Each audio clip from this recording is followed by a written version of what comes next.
Welcome to all. मैं हूं दीपक और आपने जैसा थंबनेल में पढ़ा है, आज जो है स्टार्टिंग होने जा रही है इंडियन ज्योग्राफी की।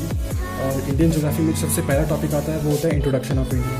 तो जो इंट्रोडक्शन ऑफ इंडिया है उसमें आप आज के जो वीडियो है उसमें बेसिक टर्म्स होंगी, उसमें थोड़ा बहुत ग्लोब के बारे में होगा और थोड़ा बहुत उसमें जो इंडिया की पोजीशन है, लोकेशन है और इंडिया का जितना भी थोड़ा बहुत स्टैट्स हैं वो आज के इस वीडियो में आप देखने वाले हैं। So without wasting the time let's start the topic.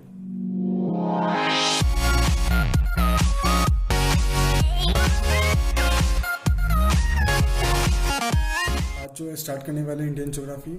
और इंडियन ज्योग्राफी में जो पहला सबसे टॉपिक आता है वो होता है introduction of India. Introduction of India start करने से पहले जो बेसिक टर्म है उसके बारे में थोड़ा देख लेते हैं। पहली जो टर्म आती है वो होती है जियोलॉजी। जियोलॉजी जो है वो दो शब्दों से मिलकर बना हुआ होता है, दो वर्ड से मिलकर बना हुआ होता है। पहला वर्ड जो है वो है जियो, इसका मतलब होता है अर्थ, और लॉजी मतलब होता है स्टडी। तो पूरा अगर कंप्राइज करेंगे तो अपने पास आता है अर्थ की स्टडी। अर्थ की स्टडी तो अगर अपन देखें तो बेसिकली अगर सपोज ये अर्थ है तो अर्थ की जो बेसिकली जो अर्थ क्रस्ट है उसमें से अप टू 12 किलोमीटर अगर आप अर्थ क्रस्ट से 12 किलोमीटर डाउन तक चले जाते हैं और उस पूरे की स्टडी करते हैं तो अपने पास जो ब्रांच आएगी उसको कहेंगे अपन जियोलॉजी। वहीं अगर दूसरी टर्म की बात करें तो बेसिकली दूसरी टर्म है वो है जियोग्राफी। वो भी वापस दो टर्म से मिलकर बनी हुई होती है। पहली जो टर्म है वो है जियो का मतलब वापस अगेन अर्थ। दूसरी जो टर्म है वो है ग्राफिया। ग्राफिया यहाँ पर मतलब होता है मेजरमेंट। यहाँ पर क्या होता है कि आपने जियोलॉजी में तो 12 kilometre up to the crust की मतलब क्रस्ट से 12 किलोमीटर अंदर तक की स्टडी की थी, तो उस ब्रांच को कहा था जियोलॉजी। बट मैं अगर जियोग्राफी की बात करें तो जियोग्राफी जो ब्रांच है उसमें आप क्या पढ़ते हो कि पूरी की पूरी अर्थ के बारे में स्टडी होती है। यहाँ पर होगी study of earth, study of complete earth. यहाँ पर कंप्लीट अर्थ की स्टडी होगी। यहाँ पर सिर्फ 12 kilometre deep down the crust की बात थी, यहाँ पर कंप्लीट अर्थ की स्टडी होगी। अगर आप अर्थ की स्टडी करते हो तो उसमें आपके पास लिथोस्फीयर, हाइड्रोस्फीयर, एटमॉस्फेयर, जो तीनों के तीनों बायोम्स हैं, जो बायोस्फीयर हैं, वो तीनों के तीनों कंप्लीट होंगे। इसमें पूरा का पूरा होल इकोसिस्टम जो है अर्थ का वो पूरा का पूरा कंप्लीट होगा। उस ब्रांच को कहते हैं जियोग्राफी।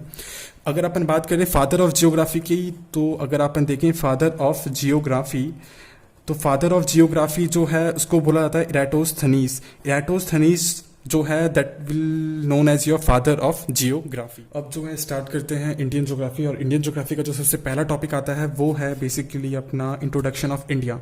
अगर आप इंडिया देखें तो इंडिया जो है कुछ इस तरह से दिखेगा। जो ट्रायंगुलर शेप होता है इंडिया का वो अब सबको पता है, ये मैप ऑफ इंडिया है। अगर आप इसकी स्टडी करना चाहते हो, अगर आप जानना चाहते हो कि इसमें यहाँ से हिमालयन रेंज है, great Himalaya, Zanskar range, Pir Panjal range, और यहाँ पर विंध्याचल है, यहाँ पर गोदावरी है, यहाँ पर अरावली है, यहाँ पर जास्कर, मेरी अबोर पहाड़ियाँ हैं, तो उन सबको पढ़ने के पहले सबसे पहले आपको ये पता होना चाहिए कि इसका बेसिक स्ट्रक्चर क्या है, ये कहाँ लोकेटेड है, इसकी पोजीशन क्या है और इसके क्या कोऑर्डिनेट्स हैं। तो वर्ल्ड लेवल पे इसके कोऑर्डिनेट्स पढ़ने के लिए सबसे पहला जो टॉपिक आता है वो होता है इंट्रोडक्शन ऑफ इंडिया। उसे पढ़ने से पहले सबसे पहले इंडिया के नाम देख लेते हैं। ग्रीक वर्ड है इंडिया। अगर आप इंडिया की बात करते हो तो जो इंडिया है that is your Greek word. Persian में इंडिया को कहते हैं हिंदुस्तान। एक आता है आर्यव्रत। आर्यव्रत की बात करते हैं तो आर्य मतलब क्या होता है यहाँ पर अपने पास, आर्य मतलब होता है प्योर ब्लडेड। प्योर ब्लडेड तो जो बेसिकली पहले जो एंशियंट इंडिया था, जो एंशियंट जो ये रीजन था, जो इंडिया नहीं था वो पूरा का पूरा एक जम्बू द्वीप कहते हैं इसको, वो पूरा का पूरा जो आइलैंड था, एक पूरा का पूरा जो एक था मास लैंड था, उसमें रहने वाले जो इंसान थे, जो ह्यूमन बींग्स थे, वो अपने आप को कहते थे प्योर ब्लड और उसी वजह से उसको कहते थे आर्य। तो यहाँ पर जो टर्म पड़ा है वो पड़ा है आर्यव्रत। ओके तो जो सब एक टर्म हो गया इंडिया, एक हो गया आर्यव्रत। पर्शियन पारसी लैंग्वेज में इसको कहते हैं हिंदुस्तान। तो जो इंडिया, हिंदुस्तान, आर्यव्रत और अपने को सबको पता है कि राजा जो भरत थे वो हिंदुस्तान पे राजा हुआ करते थे, राज किया था उन्होंने, तो उनके नाम पे जो नाम पड़ा है इंडिया का, हिंदुस्तान का, वो पड़ा है भारत। और एक जो अपने पुराण की बात करते हैं, पुराण में जो उस लैंड मास का जो नाम जो दर्ज है, गिवन है, वो है जम्बू द्वीप। जम्बू द्वीप, उस जम्बू द्वीप की बात करें अगर अपन तो जम्बू द्वीप में यहाँ पर पड़ेगा श्रीलंका, यहाँ पर पड़ेगा मालदीव, यहाँ पाकिस्तान, यहाँ अफगानिस्तान, यहाँ पर तिब्बत वाला इलाका, नेपाल वाला इलाका, यहाँ पर भूटान पड़ जाएगा, यहाँ पर मलेशिया पड़ जाएगा, यहाँ बांग्लादेश पड़ जाएगा। तो जम्बू द्वीप जो था वो कंप्लीट था। मतलब ये सिर्फ इंडिया, आज का इंडिया जो था वो जम्बू द्वीप में इंक्लूड नहीं होता है, वो यहाँ पर श्रीलंका और ये पाकिस्तान, अफगानिस्तान, नेपाल, तिब्बत, ये सारे की सारी जो चीज़ें थी, ये पूरा पूरा एक लैंड मास जो था उसको कहा जाता है जम्बू द्वीप। ओके अब अपने पास जो टॉपिक आता है वो होता है ग्लोब का। एक पर्सन थे जिनका नाम था बहीम। बहीम ने एक मॉडल दिया था और उस मॉडल को कहते हैं ग्लोब। तो अगर आपसे कोई पूछे कि ग्लोब किसने दिया था, ग्लोब का डिस्कवरर या फिर उसका इन्वेंटर कौन था, तो वो था Behaim. Behaim is the person who invented the globe. अब एक्चुअली देखिए, अगर ग्लोब की बात करते हैं तो ग्लोब एक्चुअली में है क्या। ग्लोब की बात करते हैं तो ग्लोब कुछ नहीं है, एक अर्थ का एक आर्टिफिशियल मॉडल है जिसमें लाइंस गिवन है। लाइंस की बात करें तो ये लाइंस गिवन है। लाइंस कैसे गिवन है, एक लाइन गिवन है लैटिट्यूड, एक लाइन गिवन है लॉन्गिट्यूड। तो एक वर्टिकल लाइन गिवन है, एक हॉरिजॉन्टल लाइन गिवन है।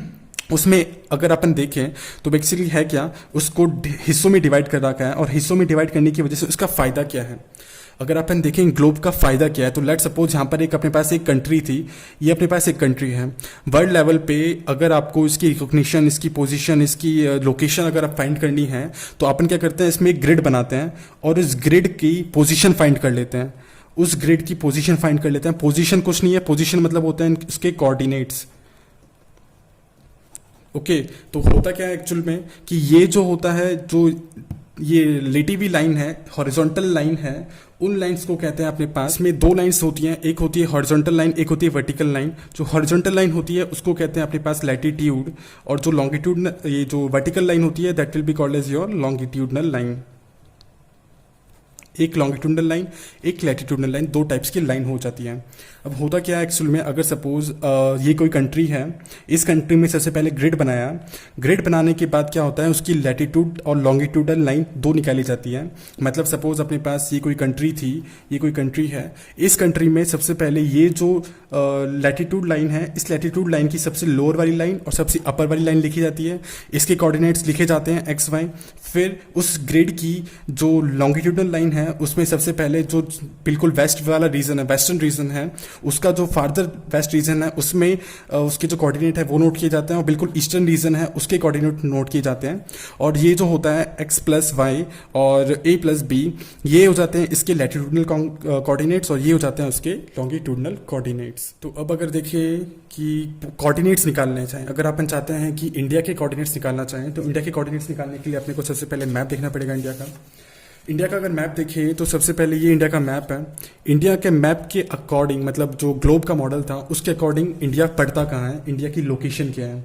अगर अपन देखें तो उसका जो सबसे सदर्न मोस्ट पॉइंट है, सबसे सदर्न मोस्ट पॉइंट जो है उसकी लोकेशन के बारे में बात करते हैं। ओके तो सबसे सदर्न मोस्ट जो पॉइंट है उसकी लोकेशन की बात करें तो उसकी लोकेशन जो है वो पड़ती है 8 डिग्री और 4 मिनट नॉर्थ। तो सबसे सदर्न मोस्ट पॉइंट की बात करते हैं, उसकी बात करें तो उसमें जो पॉइंट है उसका नाम क्या है, उसका नाम है बेसिकली कैप कॉमोरिन। कैप कॉमोरिन, ये कैप कॉमोरिन पड़ता कहाँ है, कैप कॉमोरिन पड़ता है केरला के, कैप कॉमोरिन पड़ता है कन्याकुमारी। जो केरला रीजन है, केरला रीजन का बिल्कुल सबसे जो सदर्न मोस्ट पॉइंट है इंडियन लैंड मास का, उसका नाम है कैप कॉमोरिन। उसके जो कोऑर्डिनेट्स हैं वो है 8 डिग्री 4 मिनट नॉर्थ।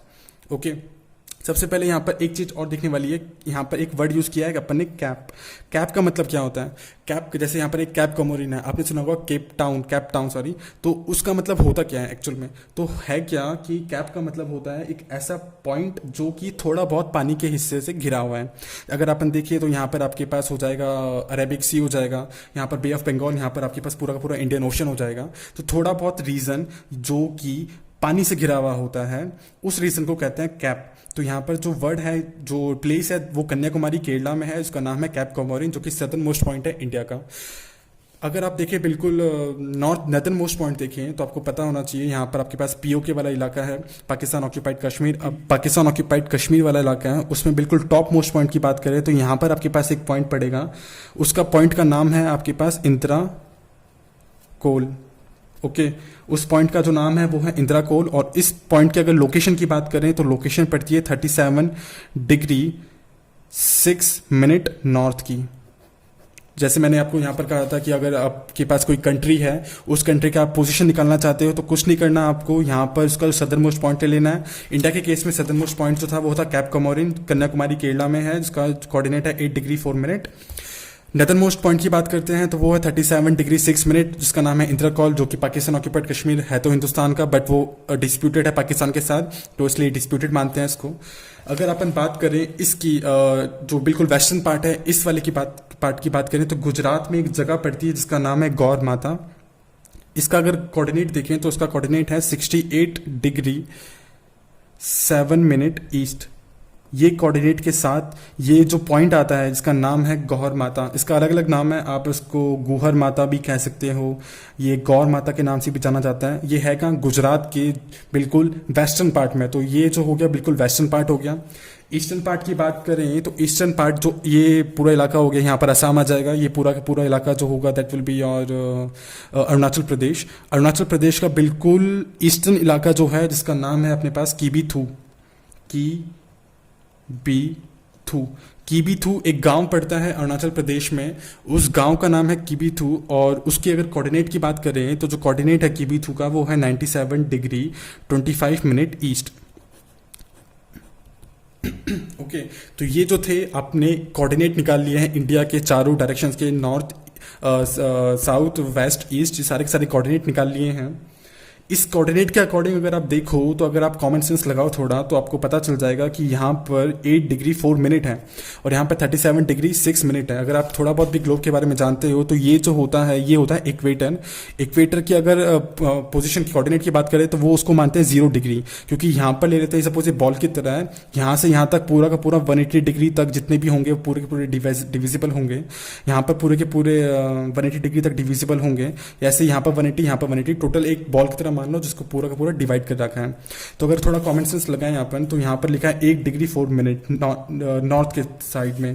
तो जो ये है ये जो इक्वेटर है, इक्वेटर के अपर वाला रीजन जो होता है उसको बोलते हैं अपने पास नॉर्थ हेमिस्फीयर। साउथ वाला, इसको जो साउथ वाला रीजन है उसको बोला जाता है आपके पास साउथ हेमिस्फीयर। ओके, दो रीजन में डिविजिबल होता है, एक होता है नॉर्थ हेमिस्फीयर, एक होता है साउथ हेमिस्फीयर। फिर ये जो लॉन्गिट्यूडनल लाइन की बात करते हैं, इसमें भी एक रेफरेंस लॉन्गिट्यूडनल लाइन मानते हैं जो कि ग्रीनविच जो है यूरोप का, उस ग्रीनविच से पास होती है एक रेफरेंस लाइन लॉन्गिट्यूडनली। इसके ईस्ट में जो पड़ता है, इसमें इसके ईस्ट वाले में जो पार्ट में पड़ता है उसको बोला जाता है आपके पास वेस्ट हेमिस्फीयर, और इसके जो ईस्ट में पड़ता है उसको बोला जाता है ईस्ट हेमिस्फीयर। तो वैसे ही अगर आप देखो तो आपके पास जो अर्थ थी, अर्थ को आपने चार हिस्सों में डिवाइड कर लिया। ये वाला रीजन जो होगा that will be your north hemisphere, ये वाला रीजन जो होगा that will be your south hemisphere. किस लाइन में बांटा है? Equator line. इक्वेटर क्या लाइन है? लैटिट्यूडल लाइन है। फिर लॉन्गिट्यूडनल लाइन भी दो हिस्सों में बांटेगी, एक हिस्सा ये वाला होगा, इस वाले हिस्से को कहेंगे अपने पास वेस्ट हेमिस्फीयर, एक हिस्सा ये वाला होगा, इसको कहेंगे अपने पास ईस्ट हेमिस्फीयर। किसने बांटा? लॉन्गिट्यूडनल लाइन ने बांटा। बिल्कुल सेम हिस्से की इसकी बात करते हैं। तो अब होता क्या है कि यहाँ पर क्या होता है कि ये नॉर्थ इंडिया की जो पोजीशन है वो कहाँ पर पड़ती है? इंडिया की पोजीशन पड़ती है सबसे पहले तो नॉर्थ हेमिस्फीयर में। इंडिया की जो पोजीशन है वो है नॉर्थ हेमिस्फीयर में। ये तो हो जाएगा किसके बेसिस पे? लैटिट्यूडनल के बेसिस पे ये नॉर्थ हेमिस्फीयर है। और अगर आप लॉन्गिट्यूडनल की बात करते हो, वर्टिकल लाइन की बात करते हो, उसके अकॉर्डिंग जो पोजीशन आती है वो होती है आपके पास east hemisphere. Okay, east hemisphere जो है तो इंडिया की जो पोजीशन होती है ग्लोब पे या फिर अर्थ पे या फिर वर्ल्ड लेवल पे वो है नॉर्थ हेमिस्फीयर और ईस्ट हेमिस्फीयर के अकॉर्डिंग में।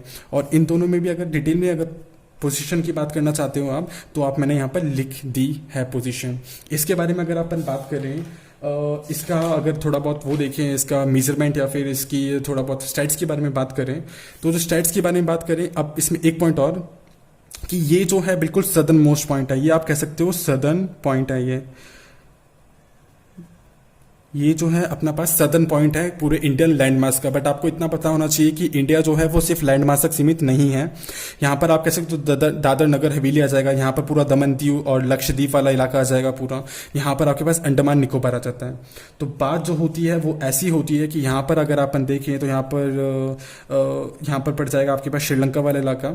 और इधर इसकी बात करते हैं तो यहाँ पर पड़ता है आपके पास, सपोज मैंने 1 2 3 4 ये याद रखना, ये जो 4 जो आइलैंड है ये पड़ते हैं निकोबार में। यहाँ पर पड़ता है 10 डिग्री चैनल, उसके बाद पड़ता है ये 1 2 और 3, और यहाँ पर आपके पास वो कंट्री पड़ जाएगी।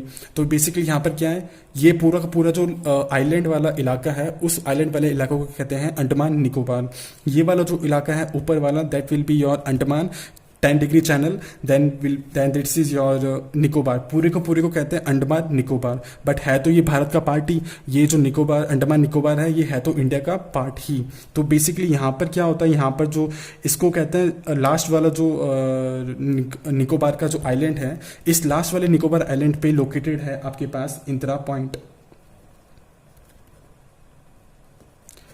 इंदिरा पॉइंट, ये जो पॉइंट है बिल्कुल निकोबार के बिल्कुल लास्ट वाले इलाके पे लोकेटेड है, और इसके भी सर्टेन बहुत सारे नाम हैं। अगर इसकी पोजीशन देखें, इस इंदिरा पॉइंट की पोजीशन देखें, लोग कोऑर्डिनेट देखें, तो कोऑर्डिनेट पड़ता है 6 डिग्री 4 मिनट नॉर्थ। इसका जो कोऑर्डिनेट है वो है 6 डिग्री 4 मिनट नॉर्थ। अब अगर आपसे क्वेश्चन पूछे इंडिया का सदर्न मोस्ट पॉइंट, तो वो होगा इंदिरा पॉइंट। ओके, बिल्कुल साउथ मोस्ट पॉइंट जो होता है इंडिया का, वो होता है 6 डिग्री 4 मिनट नॉर्थ के साथ इंदिरा पॉइंट। बट अगर आपसे कोई पूछे कि भैया ये बताइए कि इंडियन लैंड मास, जो ये पूरा का पूरा लैंड मास है, ये पेनिसुलर इंडिया हो गया, इंडिया का जो लैंड मास का अगर सदर्न मोस्ट पॉइंट की बात करते हैं, तो वो हो जाता है Cape Comorin. South southern point होता है कहाँ लोकेटेड, कन्याकुमारी केरला, जिसका पोजिशन होता है 8 डिग्री 4 मिनट नॉर्थ के साथ। ओके, अगर इसके थोड़ा बहुत स्टेट्स की बात करते हैं, तो स्टेट्स में देखें तो सबसे पहले ये जो बाउंड्री है, मेन बाउंड्री है, उस मेन बाउंड्री की बात करते हैं। अगर आपके पास पूछे मेनलैंड की बात करते हैं, तो मेनलैंड का जो टोटल जो बाउंड्री है टोटल, वो है 5200 किलोमीटर, मतलब 15,200 किलोमीटर की जो मेनलैंड की जो आप कह सकते हो ये की पूरी बाउंड्री है, वो है 15,200 किलोमीटर। बट अगर आप वाटर बाउंड्री की बात कर रहे हैं, वाटर बाउंड्री कैसे नापते हैं, उसके लिए वर्ल्ड ज्योग्राफी में अलग से टॉपिक आएगा, तब उसमें डिस्कस करेंगे। तो वाटर बाउंड्री की बात करें, इंडियन वाटर बाउंड्री जो है वो है 6100 किलोमीटर की। ओके, दो चीज़ें होती है, वो होती है एक जो चीज़ है वो है मेनलैंड की, वो है 15,200 किलोमीटर की टोटल बाउंड्री है। वाटर बाउंड्री की बात करें तो वो है 6100 किलोमीटर की टोटल वाटर बाउंड्री है। अगर अपन बात करें आइलैंड की, जो यहाँ पर जितने भी छोटे मोटे आइलैंड हैं, उन आइलैंड की बात करें तो उस आइलैंड की टोटल बाउंड्री देखें तो वो होती है 7576.6 किलोमीटर।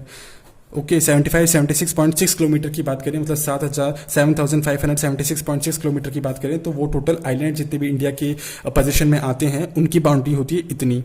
ओके, दूसरी, अगर टोटल इंडियन लैंडमास की एरिया की बात करें, अगर अपन बात करते हैं इंडिया के एरिया की बात करते हैं, तो लेट सपोज इंडिया का एरिया, इंडिया का जो एरिया है उसकी बात करें, तो टोटल जो एरिया आता है वो होता है 3.287 मिलियन किलोमीटर स्क्वायर।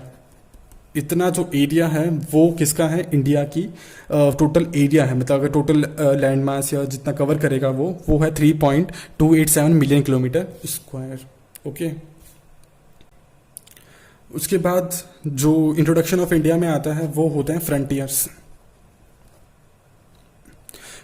की बात करें तो फ्रंटियर्स मतलब भारत के पड़ोसी राज्य नहीं देश, पड़ोसी देश जो होते हैं वो सारा का सारा जितने भी नेबर्स होंगे इंडिया के, वो सारे के सारे कवर होंगे फ्रंटियर्स में। फ्रंटियर्स पे अलग टॉपिक, अलग वीडियो बनेगी, जिसमें अगर आप सबसे पहले पढ़ेंगे क्या फ्रंटियर्स में। लेट सपोज अपने पास, मैं कहता हूँ यहाँ पर अपने पास पाकिस्तान है, ये सर क्रीक हो जाएगा यहाँ पर, सर क्रीक में सपोज ये अपने पास पाकिस्तान है। पाकिस्तान में अपन पढ़ेंगे कि पाकिस्तान की क्या बोलते हैं, कितनी बाउंड्री शेयर होती हैं, कि पाकिस्तान की कैपिटल क्या है, पाकिस्तान से क्या क्या चीज़ें डिस्प्यूटेड है इंडिया के पास। जैसे अगर अपन देखें यहाँ पर सर क्रीक होता है, यहाँ पर सर क्रीक है, यहाँ पर पीओके वाला इलाका हो गया, और भी बहुत सारी चीज़ें हैं जो डिस्प्यूटेड है पाकिस्तान के साथ। वो सारी की सारी जो चीज़ें होंगी, जैसे रेड क्लिफ लाइन होती है, ये पूरी की पूरी रेड क्लिफ लाइन है, जिसकी जो लेंथ की बात करें तो वो होती है 3323 किलोमीटर। वो सारी की सारी चीज़ें आप फ्रंटियर्स वाले टॉपिक में पढ़ेंगे, उसमें अपन ये पढ़ेंगे कि कितने डिस्प्यूट हैं वगैरह वगैरह वगैरह, वो सब चीज़ें यहाँ पर फ्रंटियर्स वाले में पढ़ेंगे। अगर आप बेसिक देखें फ्रंटियर्स के बारे में, तो यहाँ पड़ जाएगा आपके पास मालदीव, यहाँ पड़ जाएगा क्या बोलते हैं श्रीलंका, यहाँ पड़ेगा आपके पास पाकिस्तान की अगर बाउंड्री की बात करें तो वो है 3323 रेड क्लिफ लाइन लगती है। यहाँ पर अगर अपन, वैसे तो पीओके इंडिया का पार्ट है, बट अगर पाकिस्तान ने ऑक्यूपाइड कर रखा है तो अपन इसको मानेंगे पाकिस्तान ऑक्यूपाइड कश्मीर। उसके हिसाब से देखें तो यहाँ पर छोटी सी वो पड़ती है, क्या बोलते हैं 106 किलोमीटर की अफगानिस्तान के साथ लाइन लगती है, जिसको बोलते हैं डूरंड लाइन। फिर ये पूरा चाइना वाला इलाका हो गया, चाइना ने तिब्बत पे कब्जा कर रखा है, तो तिब्बत ऑक्यूपाइड चाइना वाला इलाका हो गया। यहाँ पर पड़ जाएगा आपकी, और जो चाइना के साथ जो लाइन लगेगी उसको बोलेंगे अपने पास मैकमोहन लाइन। शिमला कन्वेक्शन हुआ था, उसके अकॉर्डिंग मैकमोहन लाइन जो थी वो पूरी की पूरी ड्रॉ हुई थी। ऑल तो थोड़ा जनरल नॉलेज के लिए जान लीजिए कि जो मैकमोहन लाइन है वो एक्चुअल में शिमला कन्वेक्शन जब हुआ था तो मैकमोहन लाइन जो थी वो एक्चुअल में ड्रॉ हुई थी चाइना के साथ, सॉरी तिब्बत के साथ। बट सिंस आपको पता होना चाहिए कि जो चाइना है, चाइना ने तिब्बत पे कब्जा ऑक्यूपाई कर लिया था, तो आज जो तिब्बत है वो इंडिपेंडेंट कंट्री नहीं है। तिब्बत जो है उसको कहते हैं अपने पास चाइना ऑक्यूपाइड तिब्बत, तो सिंस उसकी जो बाउंड्री हुई इंडिया के साथ टच होने वाली वो अब चाइना की बाउंड्री होगी। तो इसीलिए एक्चुअल में इंडिया की बाउंड्री चाइना से नहीं लगती है, तिब्बत की लगती है। बट तिब्बत चाइना का पार्ट है तो इसलिए अपन कहते हैं मैकमोहन लाइन जो है वो इंडिया और चाइना के बीच की लाइन होगी। यहाँ वाली जो लाइन है वो नेपाल की होगी, उसकी लेंथ है 1751 kilometre, that is 1751 kilometre Nepal के साथ लगती है। यहाँ हो जाएगा छोटा सा भूटान, भूटान देश। भूटान को कहते हैं अपन डेडलॉक कंट्री। डेडलॉक कंट्री मतलब वो कंट्री जो कि दो एनिमी स्टेट या दो एनिमी कंट्री के बीच में जो लोकेटेड कंट्री होती है, इसको बोलते हैं डेडलॉक कंट्री। यहाँ पर होगा आपके पास चाइना, यहाँ पर है इंडिया। ऑल दो ये दोनों के दोनों जो है साउथ ईस्ट एशिया जो है उसमें अपना दबदबा कायम करना चाहते हैं। इसी वजह से क्या होता है कि दोनों के दोनों आपस में आप देखते होंगे टीवी पे भी, तो ये दोनों आपस में एनिमी कंट्री है। और बीच में जो लोकेटेड है that is of Bhutan, 699 kilometre, around 700 kilometre की जो टोटल बाउंड्री शेयर करता है इंडिया के साथ। यहाँ पर पड़ जाएगा आपके पास बांग्लादेश। याद रखना बांग्लादेश में बहुत बार क्वेश्चन आ चुका है कि इंडिया की सबसे ज़्यादा बाउंड्री किस नेबर स्टेट से टच होती है, तो वो होती है बांग्लादेश से। बांग्लादेश की बात करें तो कितनी बाउंड्री टच होती है, वो होती है 4096 किलोमीटर की टोटल बाउंड्री टच होती है यहाँ पर। और यहाँ पर आपके पास आ जाएगा म्यांमार कह लो या बर्मा कह लो, जो कि ये पूरा का पूरा जो सिस्टर स्टेट्स जो है नॉर्थ ईस्ट के, उसकी बाउंड्री टच होती है यहाँ पर। और कितनी बाउंड्री टच होती है, वो होती है 1640 किलोमीटर, मतलब 1643 kilometre, that is 1643 kilometre touch होती है। नियर अप्रॉक्स 1640 किलोमीटर ले लेते हैं, यहाँ पर टोटल बाउंड्री टच होती है। यहाँ पर श्रीलंका, यहाँ पर। और लास्ट में मैं ये कहूँगा कि जो चैनल है ये बिल्कुल एक फ्री चैनल है, और आपको पता है कि बहुत सारे चैनल हैं यूट्यूब पे, बट उसमें पेड कोर्सेज हैं। यहाँ पर आपको कंप्लीट जियोग्राफी, यहाँ पर आपको कंप्लीट पॉलिटी, ज्योग्राफी की बात करें तो आप उसको में इंडियन ज्योग्राफी और वर्ल्ड ज्योग्राफी कंप्लीट करी जाएगी। बिकॉज मैं भी एक स्टूडेंट हूँ, मुझे पता है यहाँ पर क्या चीज़ स्टूडेंट्स को समझ नहीं आती है, बिकॉज मैं भी एक स्टूडेंट हूँ, मैं भी पढ़ ही रहा हूँ ज्योग्राफी। बट मैंने जितना पढ़ा है वो मैं फ्री ऑफ कॉस्ट यूट्यूब पे वीडियो बना के दे रहा हूँ। सो प्लीज़ इसको सपोर्ट कीजिए, subscribe the channel and like the video please. तो अगर आप देखें तो यहाँ पर अगर आप इंस्टा पे मुझे फॉलो करना चाहते हैं तो ये है दीपरा07। मैंने अगर आप चैनल के अबाउट में देखेंगे तो आपको आईडी मिल जाएगी। टेलीग्राम चैनल पे अगर आप ज्वाइन करते हैं तो आपको जो मैंने जितना भी अभी पढ़ाया है उसके फ्री हैंड रिटन नोट्स जो होंगे, हैंडआउट्स, वो आपको टेलीग्राम चैनल पे रेगुलरली अपडेटेड होते हैं। और अगर आपको व्हाट्सएप पे कोई भी हेल्प चाहिए तो मैं ऑलवेज अवेलेबल हूँ। मेरा व्हाट्सएप नंबर है 9399975656। इस पर आप मुझे कॉन्टैक्ट कीजिए, मैं आपको रिप्लाई करूँगा। Just like the video, subscribe the channel. Thank you.